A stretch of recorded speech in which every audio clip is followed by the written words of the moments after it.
খাইরা লাইবেন, সিরা লাইবেন, খাইয়া লাইবেন, দইরা লইয়া এবার দেখছেন কয় ঘরের ভিতরে পানি। আজকে আত্মীয় স্বজন নাই, আজকে আত্মীয় স্বজন নাই, বন্ধু বান্ধব নাই, ভাই নাই, কেউ নাই, কেউ আয় না। কয় ঘরের ভিতরে পানি। তৈরি কই যারা এই দুনিয়ার মধ্যে জোর জুলুম দেখান, মানুষের জায়গা সম্পত্তি জোরে লেখা লয়ে রেখেছেন, বোনের সম্পদ দেন না, ভাইয়ের সম্পদ দেন না, বাগিনা করে ঠকাইছেন, বাচিজা করে ঠকাইছেন। হ্যাঁ, উদ্দেশ্য কথাটা কই, এই জায়গাটা আইবেন তো, আইতেন না?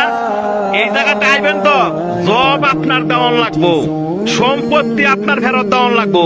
এই জায়গাটা আইয়েন। দেখছেন কয় বড়ের ভিতরে পানি। আপনি একলা গড়, আপনারা দেখার মতো কেউ নাই, আত্মীয় স্বজন নাই। কয় বড়ের ভিতরে পানি। যে সম্পদের লেগে এত ভাড়াভাড়ি করে বাইরে বাইরে খুন করে লাগছেন, এই জায়গাটা আইয়েন। এর হিসাব কিন্তু দিতে হইব। যারা মানুষে বিনা কারণে ফিটাইছেন, মানুষে বিনা কারণে শরম দেন এবং মানুষ টিটকারি করেন, এই জায়গাটা আইয়েন। আটটি মাংস সব ফেরে লাইব। দেখছেন অবস্থা, কইও না বন্ধু বান্ধব, কইও না ভাড়াবসি, কইও না নেতা, কেউ না। আপনার একলা জবাব দিতে হবে। আপনি দুনিয়াতে কয়দিন থাকবেন, আপনার মরণ দোয়া আছে, এই জায়গাটা আপনার আসতে হবে। তবে যারা জোর দেখান, জোর দেখায় না।